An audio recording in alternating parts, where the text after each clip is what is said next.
Have Look at you ever this. It's wondered if exactly some what we need. coincidences are Yes, that's actually the right fate in one. Good. disguise? We'll proceed. What Agreed. if I Let's told move. you that a simple question about resemblance could unravel secrets buried for years, forever changing the lives of everyone involved?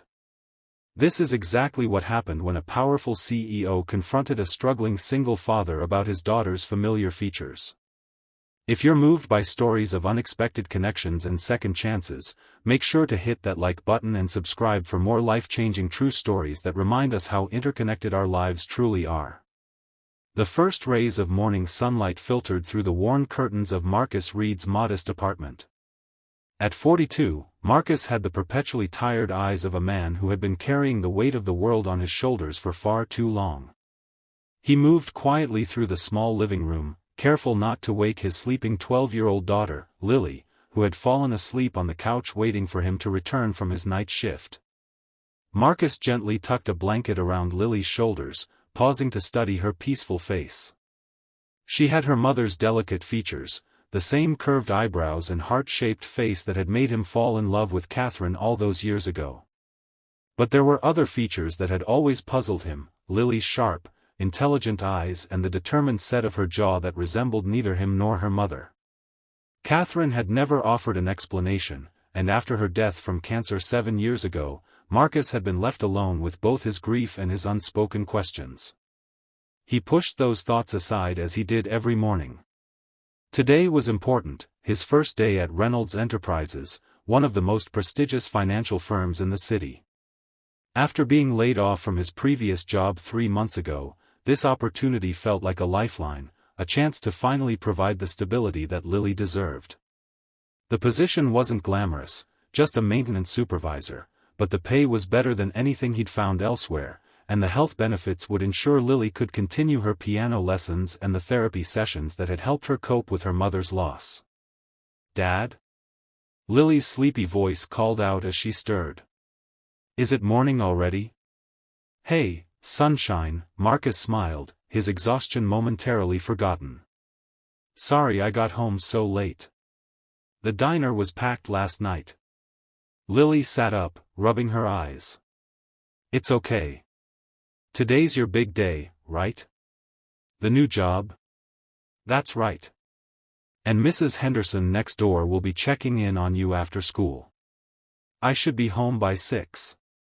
He didn't mention that he would be heading straight to Reynolds from his morning shift at the warehouse. 3 jobs had become his reality since Catherine's medical bills had depleted their modest savings. "I made you something," Lily said, reaching for her backpack. She pulled out a small, carefully wrapped package. "For good luck." Inside was a hand-painted wooden keychain with the words, "World's Best Dad," written in Lily's meticulous handwriting. Something caught in Marcus's throat as he held it. "I love it, Lil. I'll keep it with me always." An hour later, Marcus walked through the imposing glass doors of Reynolds Enterprises, keenly aware of how out of place he felt among the sleek, confident professionals streaming into the building. His worn boots and calloused hands marked him as an outsider in this world of tailored suits and manicured hands. "You must be Mr. Reid," said a friendly voice. A woman with kind eyes and a tablet approached him. "I'm Vanessa from HR. Let me show you around and introduce you to your team."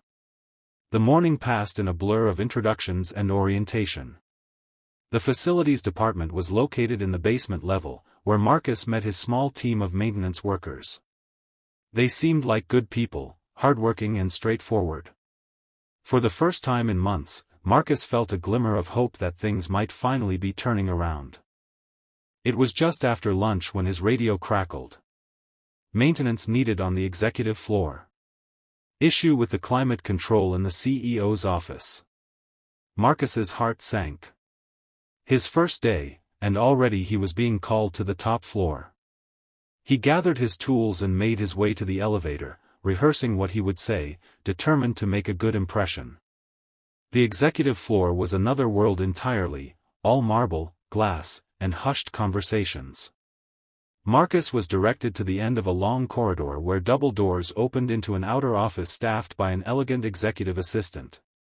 "Mr. Reynolds is in a meeting, but he said you could go in and check the thermostat," she explained, barely looking up from her computer.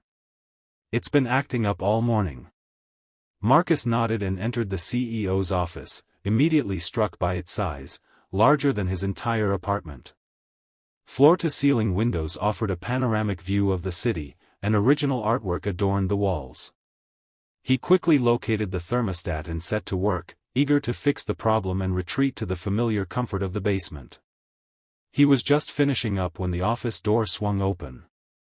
Alexander Reynolds, the legendary CEO whose face graced business magazines and Sunday talk shows, strode in with the confident air of a man accustomed to commanding every room he entered. At 55, he had the trim physique of someone who made time for daily workouts despite his demanding schedule. His salt and pepper hair was impeccably styled, and his custom suit probably cost more than Marcus earned in 3 months. "Is it fixed?" Reynolds asked, his tone clipped but not unkind. "Yes, sir. Just needed a recalibration. Should work fine now."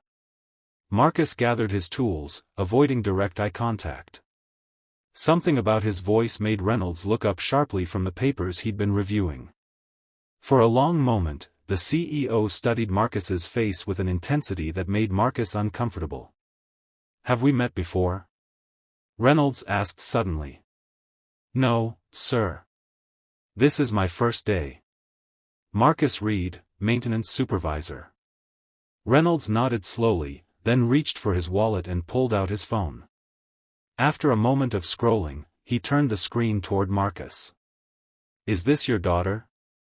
Shocked, Marcus stared at the image on the screen, a photo of Lily at her school's recent talent show, playing the piano. It had been posted on the school's public social media page.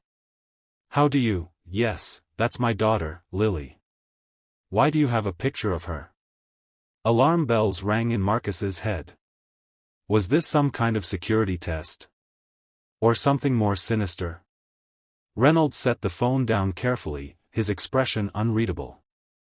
"I saw it this morning when my assistant was researching the school. My foundation is considering a donation to their arts program." He paused, seeming to choose his words carefully. "I couldn't help but notice, why does your daughter look like me?" The question hung in the air between them, bizarre and inappropriate yet somehow charged with meaning that Marcus couldn't decipher. He studied Reynolds's face more carefully now and felt a cold shock of recognition. The eyes, Lily had those exact same eyes. And the jawline. Even the way Reynolds tilted his head slightly when asking a question. I don't understand what you're asking, sir," Marcus stammered, although a terrible suspicion was beginning to form in his mind. Reynolds walked to his desk and picked up a framed photograph. "This is me at about your daughter's age." The resemblance was unmistakable. Marcus felt the floor tilt beneath him as 13 years of questions suddenly threatened to find their answers. "Mr. Reynolds," Marcus said slowly, "I think we need to have a conversation." "But not here." Reynolds studied him for a moment, then nodded and pressed the intercom. "Clara, clear my schedule for the rest of the afternoon." He turned back to Marcus. "There's a private conference room down the hall. We can talk there." The next hour changed everything Marcus thought he knew about his life with Catherine. Seated across from Alexander Reynolds in the hushed conference room, Marcus shared the story of his relationship with Catherine Morgan, how they'd met at a charity event where she was working as a caterer and he was on the security team. How they'd fallen in love despite their different backgrounds. How Catherine had already been pregnant when they met, claiming a brief relationship with a man who wanted nothing to do with the baby. "Catherine never told me who the father was," Marcus explained, his voice tight with emotion. "I fell in love with her and the baby she was carrying. When Lily was born, I was there in the delivery room. I cut the cord. I'm the only father she's ever known." Reynolds listened intently, his face pale. "Catherine Morgan," he repeated the name softly. "Dark hair, green eyes, small scar on her right hand?" Marcus's head snapped up. "You knew her?" 13 years ago, Reynolds confirmed, "we had a brief relationship." She worked for the catering company that handled an industry gala I hosted. It lasted only a few weeks before she suddenly disappeared. I tried to find her, but she'd quit her job and changed her number. He paused. I never knew she was pregnant. The pieces were falling into place with devastating clarity. Reynolds, not some anonymous donor as Catherine had claimed, was Lily's biological father. The man sitting across from him, worth billions, was a stranger with a biological claim to the child Marcus had raised and loved from her first breath. Why wouldn't she tell you? Marcus asked, more to himself than to Reynolds. Why keep it a secret all these years? Reynolds's expression darkened. That was a difficult time in my life. My first wife had just filed for divorce, and it was all over the tabloids. I was not my best self. Drinking too much, working obsessively. He sighed deeply. Perhaps Catherine saw what a mess I was and decided her child would be better off without me. The frank admission surprised Marcus. He'd expected arrogance or immediate legal threats, not this quiet vulnerability. I need to know, Reynolds said after a long pause. How is she, Lily? Something in the way he asked, the genuine concern in his voice, softened Marcus's initial defensiveness. For the next half hour, he found himself sharing stories about Lily, her passion for piano, her struggle with math, her kindness to younger children, her grief over losing her mother. She sounds remarkable, Reynolds said quietly when Marcus finished. Catherine did well by her.